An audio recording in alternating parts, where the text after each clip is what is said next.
Enjoy watching it. Spring has arrived, and the warm weather was finally starting to set in. People seemed happier, considering the sun was shining and there were blue skies instead of the usual gray gloom of winter. I have been working for a data storage company called Regent Securities for over 10 years.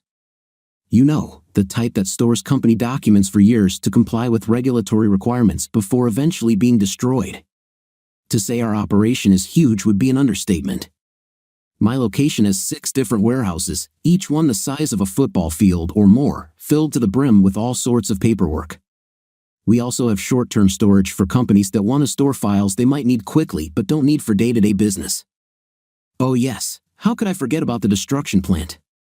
You know, the facility that shreds documents, puts them in an oven, and then heats them up to a very high temperature to vaporize everything in them. Well, we have that too. Anyway, I'm one of the workers in the warehouse, supervising a team of 8 and managing all of the above. My name is Brett Bonham, yes, like the famous drummer of Led Zeppelin, but without the relation. I had long hair when I was young, if that means anything. I know, bad joke, but at least I have a sense of humor, right? I am now 39 years old and have been married to Margie for almost 20 years. Yes, you heard correctly, 20 years. I know some people may not understand this, but teen pregnancy happens, and it happened to us. Margie, not Margaret, God, she hates that name, dated a high school quarterback before he left on a scholarship to a prestigious university. D.K. Washington was a great football player, big and built, and a hit with the ladies. He was 2 years older than me and 3 years older than Margie. There were rumors that she preferred black guys, which was confirmed by her relationship with Derek, but after their breakup, this was no longer the case. Anyway, he was forgotten, and one day at a party, she found me, and let's just say the rest is history. Oh, before I forget, I need to make this clear, she came towards me, and although I didn't stop her, she was the initiator in this case, and we ended up with 2 wonderful boys. I never thought I'd be a father at 18, and I certainly know Margie didn't think she'd be a mother of twins at 17, but it happened. Clearly, I never went to college, taking a job on the lowest rung of a warehouse to support my young family and working my way up to where I am now. 8 kids later, and here we are. Yes, you heard correctly, 8. We had twins for the first time, Michael and John, who have already graduated from university and have good jobs. Then we had another boy, Stephen, followed by a girl, Grace, then Annabelle, Toby, Isabel, and our youngest, Adam. My wife made the decision to continue having children, but after Adam, when Margie was 30, she decided enough was enough. She went and got an IUD installed, and we have been living in marital bliss ever since, well, partly, of course. Family life is turbulent, and I wouldn't change our kids for the world. But when Margie returned to work when Adam started school, things slowly began to change, as always. It wasn't one specific moment, but over time, they accumulate and turn into many things. Our intimacy has changed. Margie used to be assertive in the bedroom, and while she often initiated our marital relations, she sometimes preferred to be held and, let's say, embraced passionately. This gradually changed, and Margie became more gentle and affectionate. Okay, no big deal. But now, in recent months, she has become distant. I would ask if everything was okay, and she would just smile, nod, and give me a reassuring kiss. But I couldn't understand, something was wrong. I tried to do the usual things, checked her phone, computer, and such, but found nothing. I started to wonder if it could be something medical, like a serious illness, but she showed no other signs, and her physical checkups were fine. The kids were definitely our priority, and with her job taking up more and more of her time, well, it's possible that it's just stress. I'm cautious but not worried yet. I was in the back of the warehouse where few people go, thinking about all this, when a voice woke me from my thoughts. "Hey sweetie," Victoria said in her usual confident tone. Victoria is a single mother with 2 children a couple of years younger than mine. She is attractive, a couple of inches shorter than my 6-foot height, with long blonde hair, a warm smile, and an appealing figure even after having 2 kids. If I hadn't met her kids, I would have thought she never had any, but I saw pictures of her when she was pregnant, and oh my God, how amazing she looked then. Some people are just lucky, I guess. Not that Margie wasn't lucky, but after 8 children, things change. Sure, she got makeup, new breasts, a tummy tuck, and she looks great, but it's still obvious that she's a mother, a hot mother with her long, light brown, almost honey-colored hair, curvy hips, and those amazing breasts. To me, Margie is beautiful, and I love her very much. "Hi," I said, smiling at Victoria. "What are you doing here alone? Have you been thinking?" Victoria asked with her signature cheeky smile. Yes, she was flirting that way, and no one minded because most guys liked her cheerful attitude. "Well, no, I wasn't thinking. I was just checking which pallets were ready to go for destruction," I replied, looking at her. I laughed and shook my head at her flirtatious grin before she laughed too. "Don't lie, I know you want me," Victoria said defiantly, moving closer. "I want you. So why not? No one would know here, it's so empty. What do you say, just you and me in these old documents? Are you in?" I said. "I'm sure I am," she laughed again before playfully slapping my hand. "God, you should see your face." "Damn, Vic, you want me to get in trouble?" I asked with a sigh. "Let me be clear, I'm not some saint. I've made my share of mistakes in life, but cheating on my wife wasn't one of them, and I wasn't about to start. God, no, it's just fun. Besides, although I like you, yes, I like you, Brett, I don't sleep with married men. If you were single, I would welcome you home in a heartbeat," Victoria replied confidently, nodding. Sure," I said, shaking my head. But she grabbed my hand and looked at me seriously. "One way or another, I would give myself to you without hesitation, without question. You are one of the best people I know, man or woman. And unlike everyone else here who pays attention to me and gets a little too pushy, you truly listen to me. Not many people do that. They just see a pair of breasts or a pair of legs in a skirt and assume I'm some kind of bimbo," Victoria said, remaining serious with me. Yes, she could indeed be serious, and yes, she had a brain, but her normal demeanor invited a lot of what she was talking about, I replied. "Thanks, Vic, but you should know that your constant flirting isn't helping," I said, turning off my tablet and putting it next to me. Now that I was done with my work. "I know, but I don't do this to everyone, just a few. You're one of them. If others here have a problem with it, that's their problem. Anyway, enough about that. That's not why I'm here. Kyle wants us to check warehouse 4. Let's see what needs to be disposed of, and then we can have lunch," Victoria said cheerfully. "Or, you can have lunch with me. You know, one day I'll get back at you for this. I don't know how, but I will, and I think that will be the mother of all comebacks," I said, which made her laugh. "Come on, but I'll accept whatever you deem worthy of punishment. Come on, big guy, you won't break me." "I can handle it," Victoria said with a cheeky smile as we walked out of the warehouse and headed to our next job, which Kyle wanted. One thing I knew for sure, having Victoria with me at work meant the day would be fun and go by quickly. Then I could go home and enjoy my time there. My youngest, Adam, was a real mischief maker, and I couldn't wait to tease him along with his siblings. Family life, who would have thought how good it could be?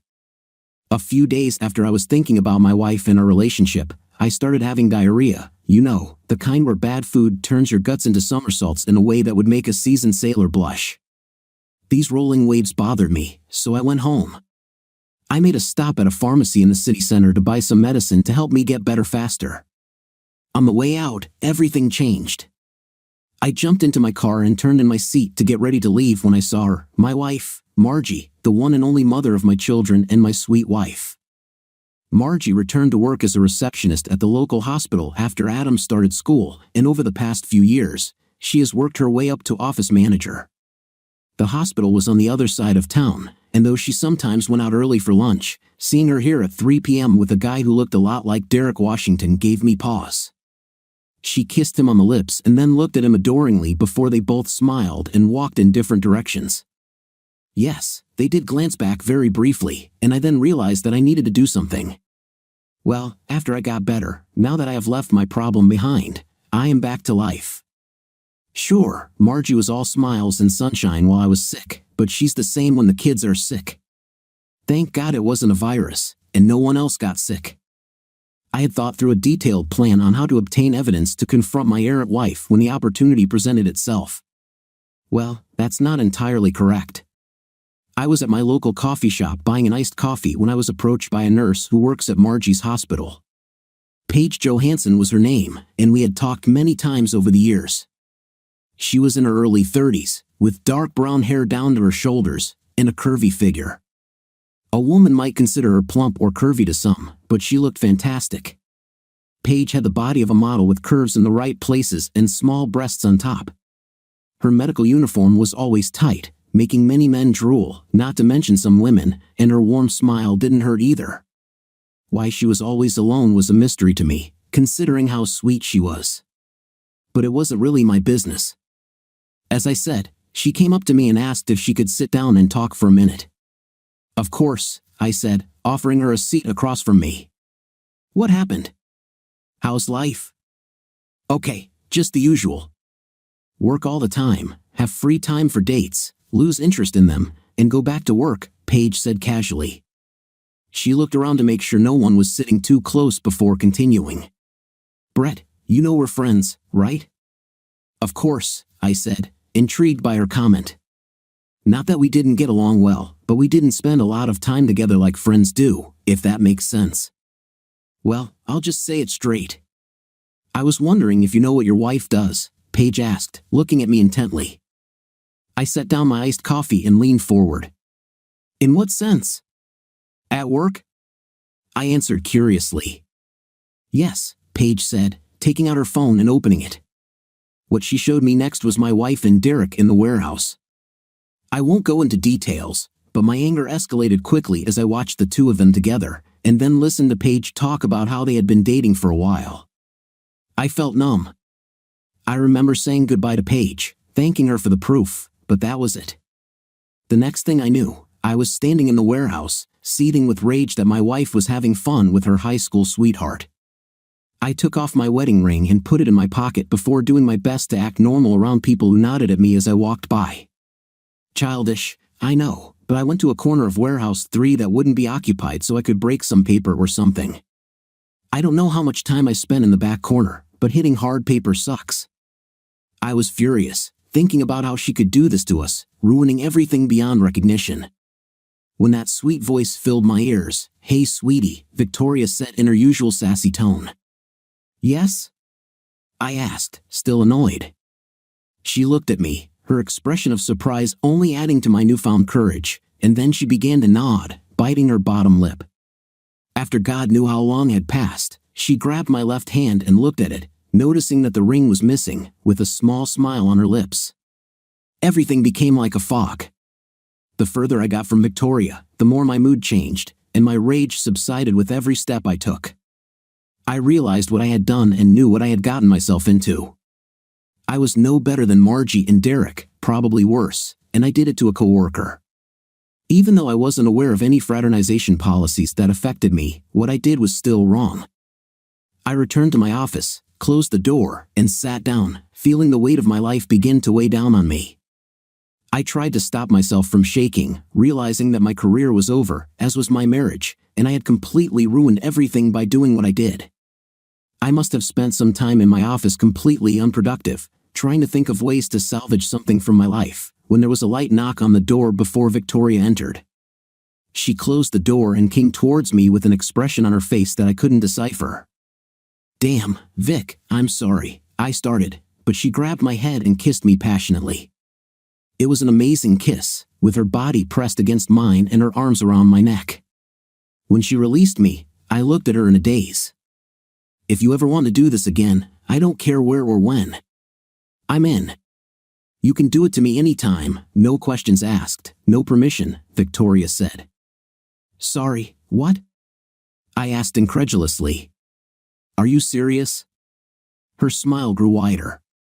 God, yes. It was fantastic. It was some kind of retribution, Victoria answered happily, as if dreaming about what had happened, before focusing on me again. I just stared at her for a minute, trying to process what was happening, before continuing, and you're not going to report this to HR or even the police for what I did? I asked, still in shock. God, no. Why would I do that? I mean, if we do this again, we need to be more careful, but no, I won't file a complaint, no way, Victoria said, touching my face gently. She radiated, and it had the desired effect. Okay, fine, thanks, I said, finally calming down. She laughed and sat down on the table, crossing her fantastic legs in front of me. Really? I mean, I haven't met anyone who's okay with that.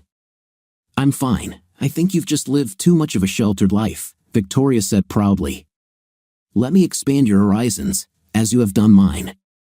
Now, are you sure? She asked, at least to double check that we were okay. Absolutely. God, Brett, you have no idea what I want to do to you right now, Victoria replied, biting her lip and sending me a look that said a lot about how open and welcoming she was. Okay, as long as you're sure, I said, taking a deep breath.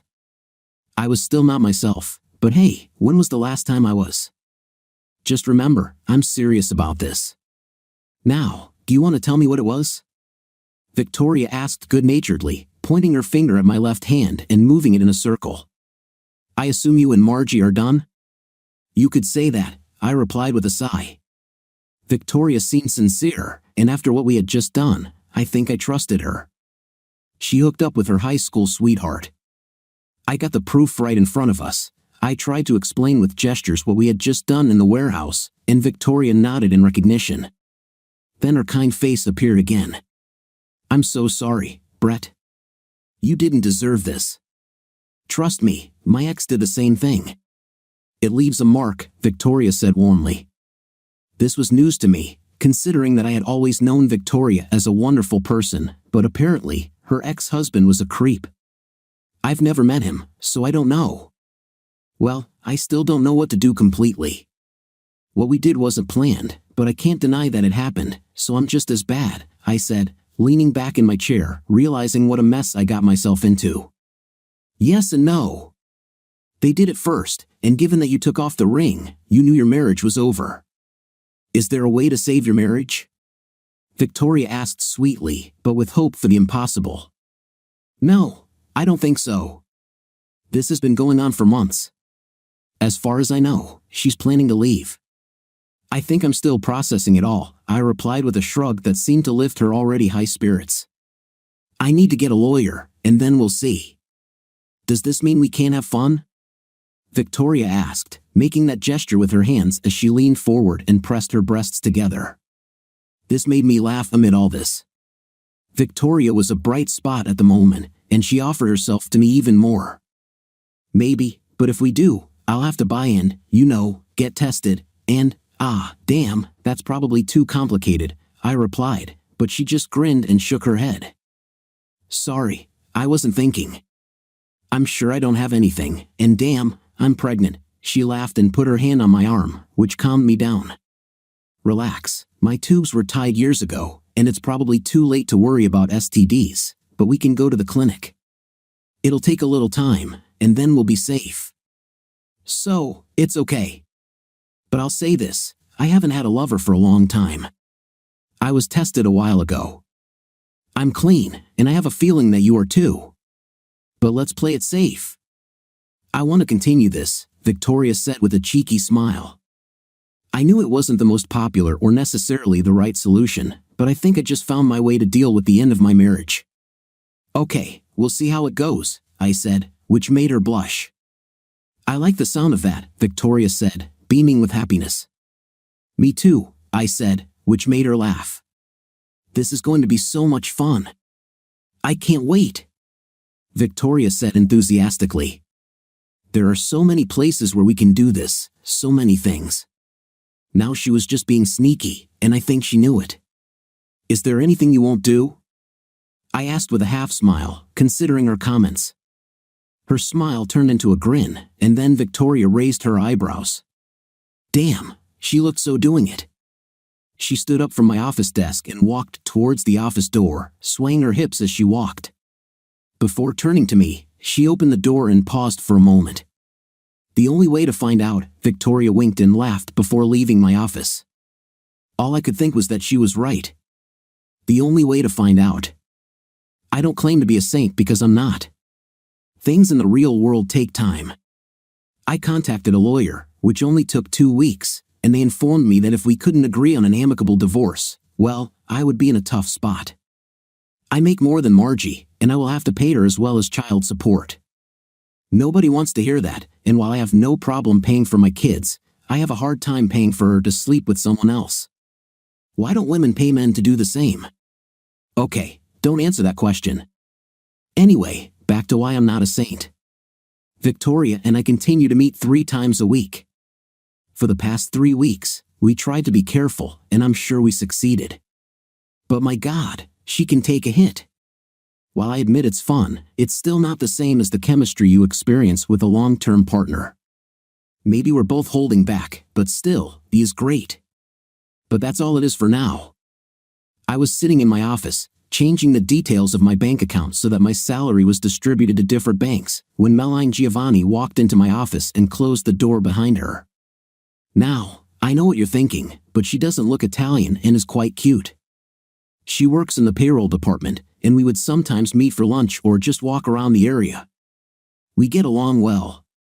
She often walks around the warehouses to exercise instead of sitting at a desk all day. Melanie, or Maddie as she likes to be called, is about 30 years old, of average height, I'd say 5 feet 7 inches, with shoulder-length dark brown hair. She wears glasses, and while she's not ugly, she's rather plain but homely beautiful. The thing that is discussed the most by everyone who works here is her breasts. I'd argue that she has a good body considering she seems to have an hourglass figure, but her shirts are usually so big to accommodate her breasts that without a belt around the waist, they're almost like a sack on top of her. Maddie usually wears pants or skirts and is great at them. It's just her breasts that come before her, if you know what I mean. Hi, I said, leaning back in my chair. Hey Brett, am I intruding? Maddie asked kindly. No, not at all. How can I help? I replied, straightening up as Maddie sat down in the chair on the other side of my desk. Oh, just came by to chat, Maddie said shyly. I saw that she wanted to ask or say something, so I decided to help a little. I mean, we were pretty comfortable with each other after all our conversations and interactions in the past. Really? And what exactly do you want to chat about, if I may ask? I asked, which made her smile and blush slightly. Well, I heard a rumor that you'll be free soon, Maddie answered carefully but with some nervousness. I was a little taken aback. It's not that I advertised my marital problems, but I didn't hide them either. Oh, well, I'm looking into it. I didn't tell anyone, and, how did you know? I asked curiously. Maddie blushed and looked away for a moment, which gave me my answer. Warehouse 2, right? She nodded and blushed, but this time she looked at me. Yes, I heard a noise, and, well, I saw you two together. I didn't want to interfere, but you could say that curiosity got the better of me. Later, Victoria and I talked. She told me the essence of what was happening. This is a woman's thing, and here I am, Maddie replied, still looking at me, but she seemed calmer. I was anything but calm. Was she going to blackmail me? Okay, please explain, I said, wondering where this was going. I also struggled with the idea of someone seeing us having. Reckless, I know, but considering no one ever goes there except me lately, well, what a wild ride. Well, if and when you finally get divorced, I'd like to have the chance to date you, Maddie said, which surprised me to my core. Me? I asked, pointing to myself. She smiled and nodded. Yes, you are. I'm sure Victoria has already said something, but if she hasn't, let me tell you, you're a great guy. You know how to make people laugh, you treat everyone the same, very sweet, Maddie replied, blushing again. I'd be crazy if I didn't try. I know several single women here who would jump at the opportunity. Why not? I'm flattered, but I thought you were married, or at least seeing someone, I said, trying to make sense of it all. No, not for a long time. Of course, everyone has needs, but they don't mean anything. These experiences are empty. I want something more, Maddie said matter-of-factly. Sometimes you have to take risks. The way she said it made me look at her from a different angle. There was something about her at that moment that I couldn't put my finger on. Okay, again, I'm flattered, but I started but stopped as I sighed. I don't know. I shouldn't even be dating, Vic. I'm not divorced yet, and I don't know how long this will take. I'm sorry. I just don't know what to do right now. At that moment, Meline stood up and smiled at me across the table. You know what to do. You just have to do it. I'll wait, Maddie said with a smirk before heading towards my office door. However long it takes. But first, you need to talk to your wife, figure it out, you know? See you later. See you, I said before she waved and walked away. Stunned is the word I would use. My life has taken so many strange turns in the past month, and it only continues to get stranger. I went out to check on Warehouse 5 when Mike Avery and Melissa Carter stopped me. Both are good people.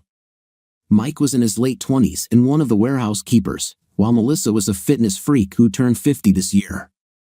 You know, the ones who have no body fat, and their faces look sculpted to give them a certain look. She also wore one of those smartwatches that counts every step, calories, oxygen levels, and heart rate throughout the day. However, she was a good person and one of the receivers who greeted every delivery we received from companies near and far. I didn't even have time to say hi again before Mikey immediately got to it, as if it was a normal conversation at work. We heard you're sleeping with Victoria, SMI, Mike said bluntly. Luckily, no one was around, and I just looked at him, understanding what he wanted. Melissa, on the other hand, didn't give anything away. I needed time to collect my thoughts. I started walking further, and they caught up with me. How did you know this? I asked, thinking again that my world was about to collapse. Oh, rumors, you know, people talk, Melissa said with a grin. I don't comment on my personal life, so if you both don't mind, let's leave it at that. It'll be great, I said, opening the door to Warehouse 2 to find Victoria standing there, looking through paperwork for some stored documents. Crap, she looked very good in the skirt she wore today. The skirt hugged her butt and reached mid-thigh. Her blouse was tight-fitting, creating a look that exuded while still remaining corporate, if that was possible. Then, Mike had to ruin everything. Hey, Vic, are you two dating? Mike asked bluntly, which made Victoria stop midway. Damn, Victoria said, looking embarrassed. God, Mike, what's wrong with you? I asked, annoyed. Get out of here. No, we're not dating, Victoria replied, giving me a look before turning and walking deeper into the warehouse. Well done, Mike, Melissa said before he walked out of the warehouse, leaving me standing there with Melissa. What Vic said, I added, which caused Melissa to open her mouth and freeze as she contemplated her next move. If you're actually dating, and I'm not saying you're dating, but if you're dating and you're single, maybe you and I could have dinner together sometime, Melissa said, sending me a curious look before turning and walking out of the warehouse. Okay, I took a glance at her tone in those tight pants. I know I shouldn't have, but Melissa was a wonderful woman. Then it dawned on me, damn, what has my life become? I find out my wife is cheating on me, then I have silly fun with Victoria without thinking twice about it, and now I'm being harassed, grilled, and propositioned by coworkers. I don't want this anymore. I can't. I need to make some changes and do it soon. First, I need to make sure Victoria is okay, and then I need to talk to my wife. I think it's time for us to sit down and talk, now that I've done everything I can before we get divorced. I took a few days to gather my courage, and now that the kids were busy or asleep, Margie and I could talk privately in her bedroom. The children knew that if the door is closed, we don't want to be disturbed, it's our time. I walked in and closed the door to see my beautiful wife in her usual pajamas, oversized t-shirt, and boxer shorts, getting ready for the day ahead. Margie, do you have a minute? I asked, seeing my wife getting her work clothes ready for tomorrow in the bedroom. She looked at me and smiled, but soon she saw the expression on my face, and it changed. Of course, is everything okay? Margie responded, sitting down on the edge of the bed closer to me. No, not really, I said, looking at her. I could tell she was worried. Okay, what happened? Margie asked patiently. I took a deep breath. Honestly, I didn't want to admit it for a long time, but now it's clear that I can't avoid it. I think you and I have been drifting apart for a while now, I began, and Margie nodded. And I feel like we're moving in different directions. Maybe we're not the same people we were when we got married or something. Sometimes these things happen. Her eyes began to fill with tears, but she quickly wiped them off and nodded. Yes, I think so. You know, don't you? Margie asked, looking at me closely. How long? I chuckled, remembering that moment, the day I came home with food poisoning. I went to the pharmacy to get some miracle pills and was ready to pull out of the parking lot when I saw you two across the street, I said, causing her face to contort as she tried to hold back her tears. It took her a minute to gather her strength. I'm sorry, Margie said sincerely, with that sadness in her voice that people have when they are close to tears. Well, I didn't feel that bad. That moment will always be etched in my memory. It was a terrible day that only got worse, I said, making her cringe. Ah, it still makes me cringe, I said, making her cringe. You love him, she nodded, trying to gather her strength. Yes, I love. Okay, what did I do wrong? I asked, already knowing the answer. I wasn't Derek Washington, right? Yes and no, it's not that simple. I really love you, and I know it sounds crazy, but it is. But let me explain a little, Margie said, sighing, and then looked at me. Fine, she nodded and took a deep breath. When I gave birth to Adam, well, not long after the birth, it was like a lightning strike to my brain. No more children seemed to be said. I don't know why. I loved having children with you. It was something that I thought I was made for, you know? But then it was like a timer went off, and I wasn't supposed to have any more children. From there was this underlying feeling that something had to change. Not immediately, quickly, but as Adam got older, I started preparing to go back to work and trying to get my life in order. That's all, the next stage if you will, Margie said with another big sigh. I'm not a part of this next stage, I said a little bitterly, although I shouldn't have. Margie shook her head and looked at me with pain on her face. It never occurred to me, honestly. It started, as I said, with that moment of clarity that I was done making babies. That's it. We never had any problems conceiving, which never bothered me. So you understand, I loved every moment with you, every. And then one day, it was all over, Margie said, almost pleadingly in her voice. Okay. But you didn't come talk to me. I guess that's my fault too. I always followed you wherever you went. I thought you'd come to me, and we'd work it out. But instead, I began, distracted by the image of her and Derek together in the hospital before returning to the present. Why me? I mean, you could have just followed him, she shrugged and shook her head. I don't know. There were a lot of rumors about what a nice guy you were at school. I was intrigued, I guess, and when we ended up together at that party, I felt something I hadn't felt in a long time. Sounds stupid considering that we were so young, but I felt like we could have a future together. It wasn't supposed to work out this way, but Derek told me to have the kids and move on without him. He didn't want to be burdened with his career path, so we broke up. Well, he and I were young, stupid, and then I guess I was a little lost. I didn't know it at the time, but I was looking for something, and after a few guys, I found you. When I got pregnant with twins. Margie stopped for a moment, smiling at the memories. A small smile appeared on her face before she continued. It never scared me. I know my friends were terrified, and so were my parents, but I wasn't. You were wonderful, and I fell in love with you then. I decided to give you everything I could and make you the happiest guy in the world. I said honestly, these were some of the happiest moments of my life so far. She looked at me with adoration and nodded. Yes, we both knew. So, I discovered that I enjoyed making babies with you and was happy with what we had. But Derek came back into my life about a year ago. He joined the board of directors of the hospital, and I didn't expect anything at first, but we slowly reconnected and old feelings flared up. I didn't realize how much happier I could have been, if that makes sense. It wasn't because of you, it was me. I'm sorry, Margie said with a sigh before some tears rolled down her cheeks. I shouldn't have done anything, but I did. I will regret it forever. I shouldn't have put you in this position. I'm so sorry. Me too, I said, feeling the relief slowly creeping through me. What do we do now? Margie asked quietly, although I heard that she was preparing to leave. I don't think she knew how or why it took so long. Perhaps it's time for me to take control of this situation.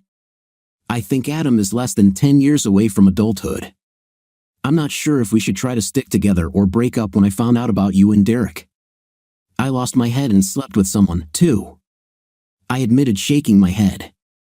I said I wouldn't do it, and I wouldn't be like you, but I was so angry that it just happened. I can't undo it, and it doesn't matter anymore.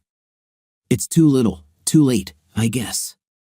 Our marriage is over, isn't it? I asked, looking at her. I'm guessing you'll be with Derek. She was sad and nodded. I'm sorry. I made you this way. You're a good person, Brett. A really good person. I'm sorry I ruined everything, but yes, Derek and I want to be together. He's in the process of divorcing his wife, and it'll take a little time. He has a couple of kids, too, Margie said regretfully. I wondered if she realized that he didn't want to have children with her, but then again, what did I care? Our marriage is over. Okay, maybe we should start divorce proceedings, too. I don't want to fight, but I'm also not going to be made a fool and pay all this money that I don't owe.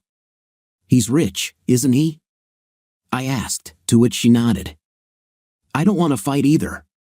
If all goes well, I hope to leave you the house and take only my money and things, Margie said, looking at me with pleading eyes. She knew she hurt me. Okay, but can I ask for one thing? I asked, looking at her. Anything. The tone of her voice told me that Margie wanted to do whatever it took to atone for her betrayal. More kids for both of us. I feel like we have our family, and I don't want to change that dynamic we created. Something special, even if it was a mistake when we got the twins.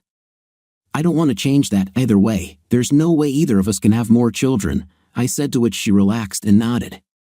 God, no, I'm done with kids. I'll even get sterilized to prove it. If I do that, will you get a vasectomy? Margie asked, hopefully. She took a moment to think before continuing. I agree, our family is special, and I don't want to ruin that. Divorce will be hard enough. The idea is that I get a vasectomy, you get a sterilization, and there won't be any more children. I think we've done enough to repopulate the world, don't you? I asked with a slight grin. I couldn't help myself, even though I was sad. I still had a sense of humor in me. Exactly, thank you, Brett. I know it doesn't mean much, but I have so many happy memories with you and the kids, and I'd like to continue making them even if we're not together anymore. I know it will take time, but if possible, I'd like to try, Margie said, taking my hand and squeezing it tightly for a moment. Of course. I can't make any promises, but we can try, okay? I said, to which she nodded. Fine, we went to bed that night. Of course, it was different now that everything had been said, but we managed. I probably slept better than I have in a long time, and I think Margie did too. No, we didn't turn it into a nuclear war, and although it was hard to accept what she did, I did the same. At least now I had a clearer path forward and a future to look forward to with someone who would want me for me. Things started to look up on the home front. We filed for divorce and started the process in the simplest way possible. I really couldn't argue with my wife, considering I was no better, and she was leaving the house to me. A month passed, and I began to get used to life as a single man. Although the divorce was not yet finalized, you know how there are times when you think everything is going for the better, but then things get worse? I only blame myself for thinking that there was some unwritten rule about how it should be, but in reality, everything turned out differently. Doesn't that make sense? Let me be clear. So, I was walking through Warehouse 4, heading from the back to the loading docks, when I saw Victoria having with Mike Avery. I thought she and I had something unspoken, that it was just between Victoria and me. But when I saw the surprise and fear on her face before it calmed down again, I realized that we had never really talked about it. What have I done? I'll tell you what I did. I walked out onto the loading docks, wondering how stupid I could have been, when I slipped and the sudden, searing pain in my head disappeared, and everything around me went dark. The sounds of beeping, bustling, and people talking is what I heard when I came to my senses. My head was pounding, and my left arm was hurting, which was weird.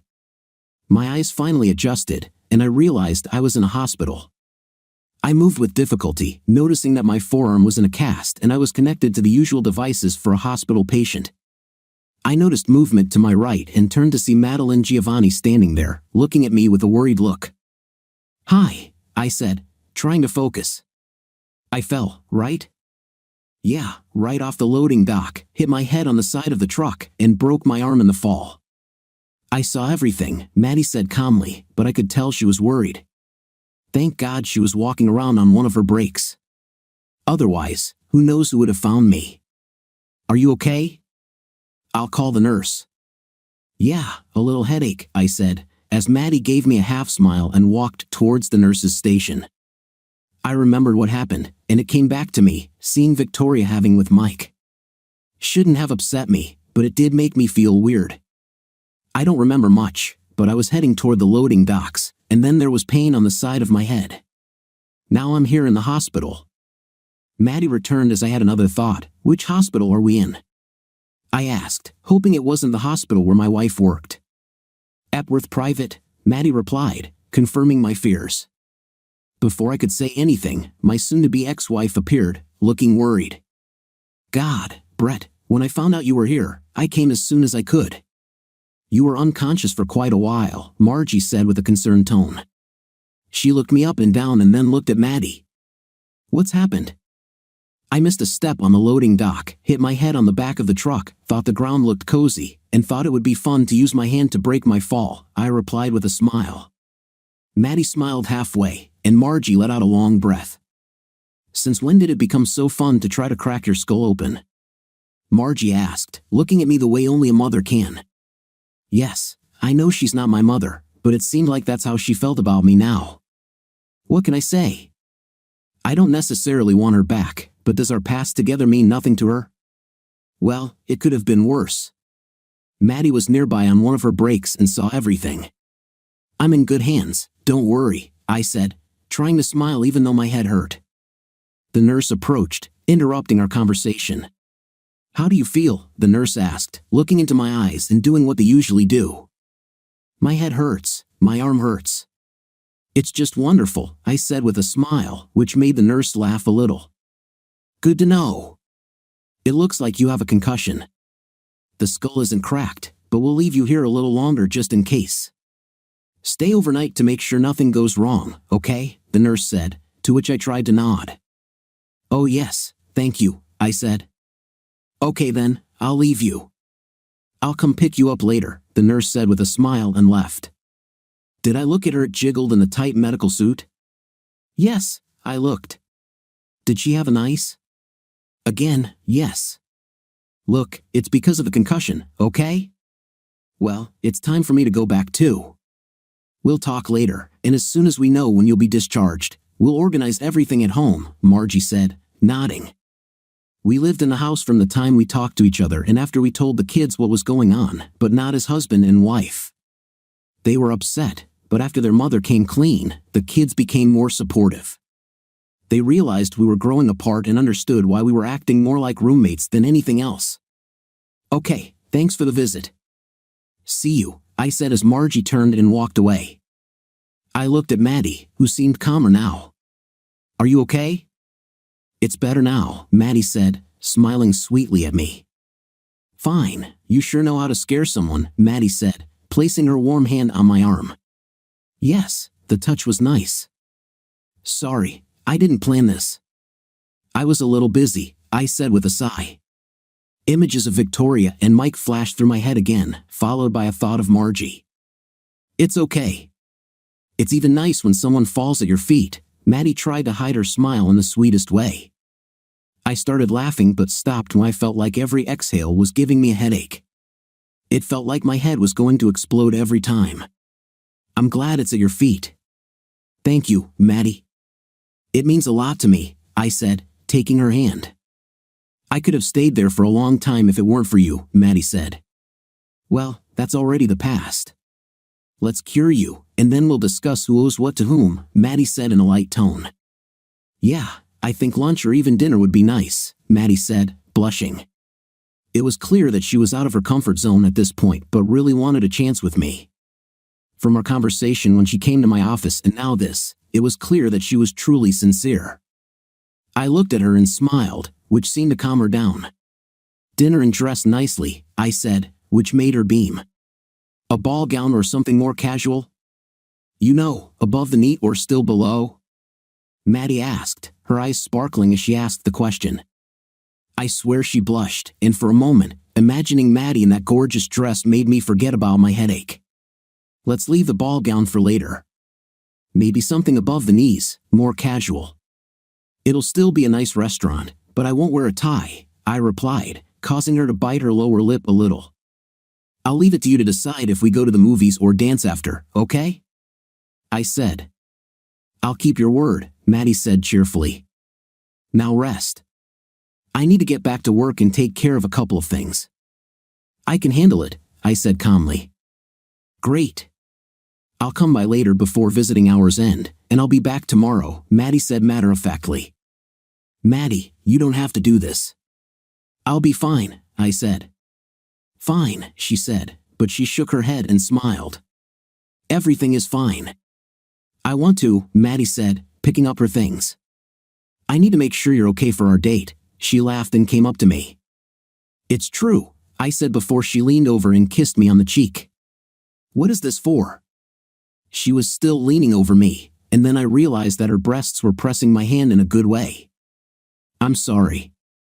"I didn't mean to," Maddie said, looking worried, but I smiled and moved the finger of my broken hand to bring her closer.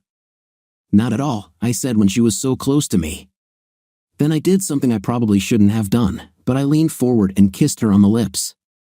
She exhaled hot breath, and I realized that she had swallowed. "Thank you for taking care of me." "I really appreciate it," I said. "You're welcome," Maddie said, staying close. It took her a few moments before she straightened up, pulled herself together, and seemed to calm down. "I better go." "Bye, Maddie," I said with a smile. She smiled back at me and carefully began to leave the room. Then, she stopped at the door and turned around. "See you later," Maddie said before smiling and leaving me alone with my thoughts. That's when I realized I was still in the hospital. When all the sounds came back, the beeping of machines, the squeaking of shoes on the floor, the voices of other people in the hospital, and the coolness of the temperature, I suddenly felt alone for a long time, and it didn't feel right. It was as if something was vague or unsaid and needed resolution. It dawned on me that I was missing Maddie, which was strange because we didn't know each other that well. But still, without her presence, I began to feel a little. Not wanting to dwell on it, I pushed it aside and tried to think about other things. First of all, what should I do with my home life now? It was now clear that Margie and I could not stay in the same house. Of course, we wanted to be close to the kids, but it was like rubbing salt in a wound, and we needed to separate so that healing could fully occur. Until we separated, this was not entirely possible. With nothing else to do, I was going to make a plan and set goals to move forward with my life. Surprisingly, I slept well that night, perhaps because I made a rough plan of what I would do with my life. I talked to all my kids last night, which helped fill the void I felt and reminded me of what's important. My children were high on the list, and Margie's transition to moving was second. It would be difficult, considering she wanted custody and there was no news yet about moving in with Derek. But once I decided not to worry about her problem, I fell asleep. Anyway, when I woke up this morning, my mind started trying to sort out other things that have happened lately. Of course, seeing Vicky with Mike wasn't what I expected, and it wasn't something we discussed. But at least I thought we had something, but now it seems that this is not the case. Victoria didn't come to see me at all, and only Maddie and Melissa came to see me last night. Margie is coming over today to make sure I get home okay, but other than that, I'm alone for now. Maddie said she would come check on me today, which was nice, and she sent me a couple of messages in the meantime. This was also nice, but not receiving news from others bothered me a little. In any case, what happened next was unexpected. I was getting dressed and waiting for my discharge papers, knowing it might take several more hours, when Derek walked into my room with that same gait, that smug walk that was a little too exaggerated. I was sure Margie would come, but I got him instead. "Hi," Derek said, looking around the room to apparently make sure the coast was clear. "Hi," I replied, wondering what was going on. How could I help? He looked at me and laughed a little before his big white teeth flashed in a smile. I just wanted to make sure you were okay. Margie was worried, and, well, I want her to be focused, you know? Derek replied with a half grin. Focused? I asked, trying to understand what he meant. That is, now she is with me, in her rightful place. I don't want this little incident you had to come between us, Derek said, his smile fading.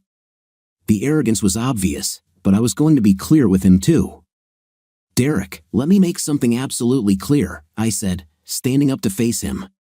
He wasn't much taller than me, still well built, but at that moment, I didn't care. I don't need Margie. We have kids, and we're going to try to work as co-parents. If you come between us on this, well, we'll have conversations. Otherwise, she's yours. Do what you want with her. Understood? We agree, Derek said, his grin appearing again. She'll help you get home, but as soon as you're settled in, she'll come to my party, Derek said, obviously trying to provoke a reaction. God, Derek, I don't care. Realistically, I don't care. I'm not one of those low types who attack married women. You could at least wait until we get divorced, but no, I said, trying to be more dramatic and sarcastic.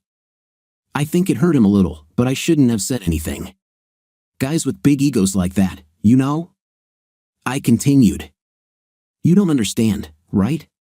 Derek said, with a laugh. She's mine. The only reason she married you was because I was busy with my career, making millions and sleeping with any hot woman I liked. If you didn't already know, I'm good friends with Mark Lavalier, and we made a bet on how many women we could win over our careers. 2 women won. Well done. I'm really happy for you. Again, I don't care, I said, looking around for a nurse so I could get out of here. It's a shame to lose, isn't it? That means Margie won't be around much soon, and she'll forget about you and those little freaks, Derek said before Margie came, which made him change his behavior. His demeanor instantly changed. Hey honey, how are you? I just came to see Brett before I left to make sure he was okay after you told me, Derek said, interrupting our conversation. Hi honey, Margie said, kissing him on the lips. Then she looked at me, realizing what brought us here, and her smile faded. Sorry, Brett. Not everything is okay. You belong to him now. Derek and I had a great conversation. I didn't know he hasn't changed at all since high school, I said, causing Derek to lose his confidence and look worried while Margie turned around. What? Margie asked, looking at Derek. Tell me you didn't try to hurt him. Tell me you didn't mention that idiot Mark Lavalier. Tell me you didn't try to look like a big man, because God help me if you did, we're done. I have never seen such a selfish, stubborn person back down so quickly. If backtracking was an Olympic sport, I'm sure DK would have taken gold. I was only joking, baby. Damn, sorry. You know I love a joke. That's all it was, Derek said defensively before turning to look at me. Sorry, Brett, really. Derek has a big mouth, but not much else. I'll make him shut up, Margie said angrily. Let me take you home, and then I'll deal with Derek. Everything is fine. I'll find my way home. I don't need any more reminders about what you'll be doing all Friday night with your old teammates, I said, brushing her off and adding fuel to the fire. I don't think I've ever seen Margie as angry as she is right now, Derek. How could you? Margie screamed, ready to rush at him, but he slipped out of the room and disappeared. She turned to me and took a moment to calm down. Sorry, I didn't know he was so insecure, Margie.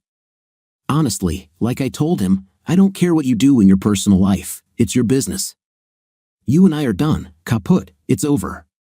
Of course, I don't need some jerk trying to act like an alpha male, but like I said, I don't care.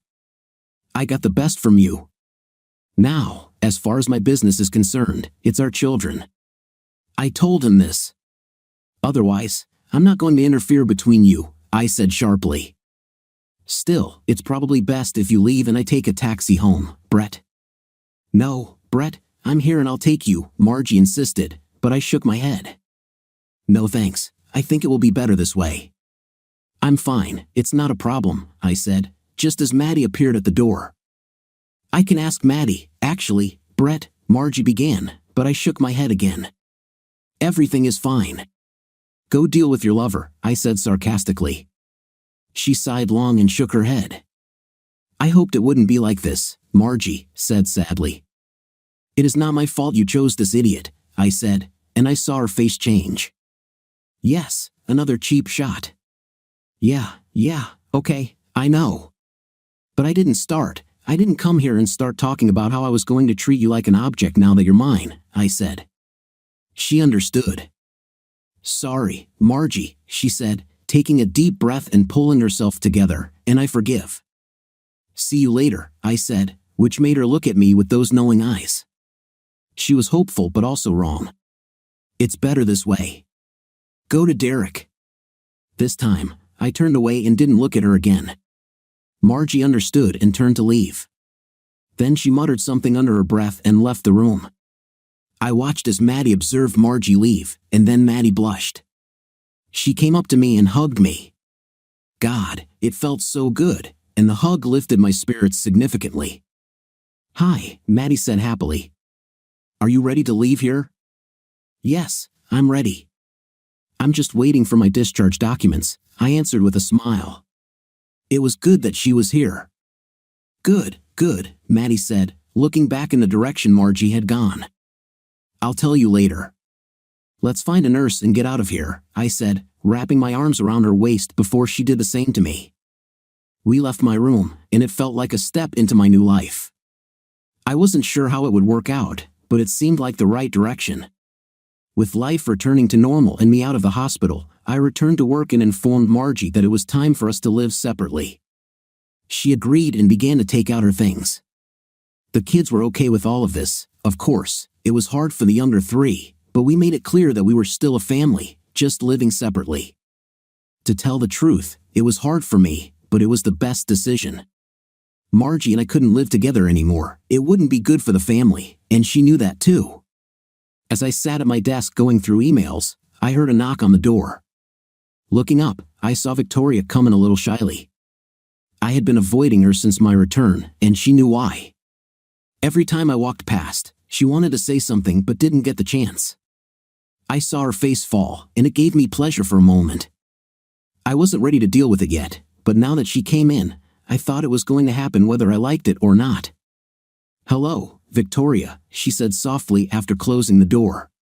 She sat up and looked at me nervously. "Hi," I said, leaning back in my chair and paying her attention. "How can I help?" She sighed and shook her head for a moment. "So, it will be. I made a mistake." "I didn't want this to happen," Victoria said, changing her tone at the end. It was clear there was emotion there. "No, but I don't know how to approach this." "I didn't expect to see someone having in front of me," I said, shrugging. "I know what we did, but at least I thought we were more discreet." She nodded and took a deep breath. "I'm really sorry that you found out this way," Victoria said with a sad smile. "I probably got carried away. And Mike is a good guy, and this shouldn't have happened. We never talked about this." "I know there weren't any rules or anything," I said, to which she nodded. However, she was cautious but open. "We can still have fun if you want," Victoria suggested, trying to be seductive. Unfortunately for me, the whole incident and hitting my head have made me look at things differently now. I smiled but shook my head. "It'll probably be better this way. I'll appreciate what we had, but I think I need to slow down a little, change course." "I'm sorry." "No, don't apologize. You gave me something I didn't realize I needed," Victoria said with a contented sigh. "I'm grateful for the opportunity to be together. You are a wonderful person, and whoever stays with you next will be very lucky." "Thank you, Vic. The same goes for you. He will be in seventh heaven, I'm sure of it," I said, which made her laugh loudly. "That's for sure," Victoria said happily. "Thanks, Brett." "Please, Vic," I said, and our conversation ended. She stood up, smiled, and left. I know what some of you will say, but I decided it was better to end on a positive note without blaming her for anything or prolonging this situation. I wasn't completely happy with how everything happened, but but it opened my eyes. Things could have gone much worse, but Victoria was open and honest with me and helped me through a difficult time, even if I didn't handle it properly at first. So, I'm grateful for that and grateful for her influence in changing my life. At least I have a future, and I'm going to see where it leads. First stop, Maddie. We'll see where this leads, if anywhere at all. The trip should at least be fun. The last 2 years have been a wonderful mixture. I know it sounds stupid, but listen to me. My divorce went through, and given that it was fairly amicable with my wife running off with her old high school sweetheart, I moved on with my life. I returned to work, Maddie and I started dating. On our first date, we went dancing. Seeing Maddie in a gorgeous green dress that showed off her figure without looking tacky was amazing. I mean, when Maddie adorns herself, she is beautiful. And before I forget, the dress came an inch above her knees, which showed off her lovely smooth legs wonderfully. I also learned that Maddie is adventurous. It's not something she pays attention to, and if someone asked, she would make sure she wouldn't give any details unless she truly didn't trust them. I would be lying if I said we were the perfect couple, simply because we are not like that. Sure, we have a relationship, and we've expanded our horizons a lot, but I think we're more comfortable with each other as friends with some serious benefits than as husband and wife, if you know what I mean. In that sense, we're still together and do quite a few things as a couple, but we don't live together. This is the happy status quo for now, but I am under no illusion that this could change at any moment. However, we are having fun, and we have organized Maddie's birthday celebration in a hopefully memorable way. To celebrate Maddie's 33rd birthday, we rented a big boat, yacht, whatever, you know, those big things that can hold 10 to 12 people and go out into the ocean. Yeah, one of those. Although we weren't planning on going out that far, the idea was to take some of our close friends down the coast and enjoy a weekend on a secluded beach that was only accessible by water. This was originally my idea, which arose from the desire to go somewhere warm and calm. Anyway, I came up with the idea for a boat party one evening while Maddie and I were on the lookout point alone, looking out over the city. "Maddie, can we talk for a minute?" I asked politely. She turned to me, and I knew she knew, considering we weren't always together, of course. "Maddie," I replied calmly. "It's about us, isn't it? And about Jan and Kara?" She nodded. "Yes," I said, holding out my hand as she had done since the beginning of our relationship. She easily took my hand, and we walked along the beach together. "I think we need to clear things up," I said. "I think so too," Maddie agreed. "Okay, see, I know it's your birthday, and I want you to enjoy this trip," I started, but she stopped, turned to me, and put a finger on my lips, muffling my words. "I'm enjoying myself, don't worry." "I understand. We both know it was inevitable," Maddie said warmly. "Yes, you're still a wonderful person," I said, nodding. "Me too." "Then let's not consider this a breakup, but rather an evolution," Maddie suggested with a half smile. "You've done so much for me, you have no idea." "Yes, perhaps if the circumstances were different, but they are not," I said, but she again put her fingers to my lips. "I'm sorry, Brett. I treasure every moment I have with you, but Jan, he seems like the missing piece of me. Do you understand?" Maddie said kindly. I got the message. There was no point in beating around the bush when we both knew our time together was over.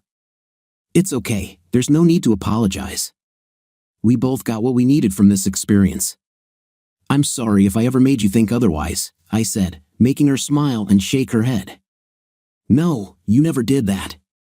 You gave me a gift, the confidence to be myself, and I will always love you for that," Maddie said, hugging me and kissing me. "You gave me a lot too, helped me get back on my feet and move forward after my divorce," I said, to which she nodded.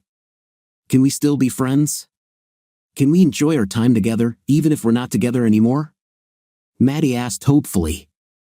"Of course, let's make this holiday unforgettable," I replied, lighting up her face with a smile. With this, our little conversation about breaking up turned into a wonderful party. The alcohol was flowing, the music was loud, and we were all having a great time. Kara smiled at me as we walked past the others and climbed up the side of the boat, to the bow. "You know, I've never made love on the water, under the stars, Kara said before I pulled her in for a passionate kiss. Me too, I replied, causing her to let out a purr. Well, my love, Kara said, kissing me again, it's time to make my dream come true. Mine too, I said, before lowering myself and helping Kara lie on top of me as I leaned back on the bow. It's so good to feel you in my arms. I know, it feels right, doesn't it? Kara said, kissing me while her body lay on top of mine. Does this mean we're officially together? I asked, letting my hands slide over her beautiful body. Yes, please. I'd like that, Kara replied before moving down on me. Love me, please. I looked into her eyes and realized that this was my future. She was my future. I think she realized it too, her smile spoke volumes. I realized then that I had never felt so loved or loved someone as much as I did now. This woman was incredible, and I was not going to let her go. It was the start of our wonderful relationship, and I couldn't be happier. I have to admit that the blow to the head was a turning point that I did not expect. Margie and I co-parented our children and tried to make the transition as smooth as possible. Not always, but we brought peace and happiness back to the family. We both underwent sterilization procedures, so our family is now complete. Ultimately, Margie forgave Derek, and the two lovers got married. He no longer said nasty things to me and was quite pleasant when we saw each other, usually at children's birthdays, holidays, and during visits. Margie made it easy, which was nice, and things are going well on that side. She will always be the mother of my children, so why not try to make it work for the family? As for Derek's footballer friend Mark, Margie completely cut him out of their lives. The stories of his exploits confirmed her decision to keep this libertine away from all married women and from herself. Looks like Mark won't be able to add another checkmark to his list, or he won't give in to Margie, who would like to give him what he deserves. As for Victoria, let's just say that I haven't seen her much since our little conversation, and she seemed to quickly move on to other relationships after our brief fling. I'm not sure if she felt guilty or perhaps was looking for something I couldn't offer. In any case, we were no longer together, and it's interesting that Victoria no longer works for the company. It all happened one day after an emergency evacuation at one of the warehouses due to a report of a fire. On paper, Victoria and Mike were caught in a compromising position, if you know what I mean. She decided to find work elsewhere rather than face the indignity of being fired for her behavior. A few photos still occasionally appear on the staff notice board, but no one has been caught posting them. It's sad, but someone definitely has an account with her, but I don't focus on that, so it doesn't matter to me. So here's my life. Not everything has to end in the ground, burned, or blown to smithereens. We can make changes. Things can be difficult, and people can get hurt, but sometimes we can get through it and move forward with people around us who can help lift the heavy load. I'm certainly not perfect, but sometimes us ordinary people can deal with problems. I have moved forward after my marriage and found happiness with someone who truly understands me and wants to be with me, not as a second choice. My kids still want to see me, and I still want to see them. My family has expanded, even if my ex-wife didn't do what she should have done. What else to say? It's an amazing feeling to be with someone who doesn't judge and with whom I have a deep connection. It's good to be loved, isn't it? What do you think of our story today? What I felt most sorry for in this story was the man who caught his wife in a compromising moment with his boss. What's your opinion? Write in the comments. Until new videos.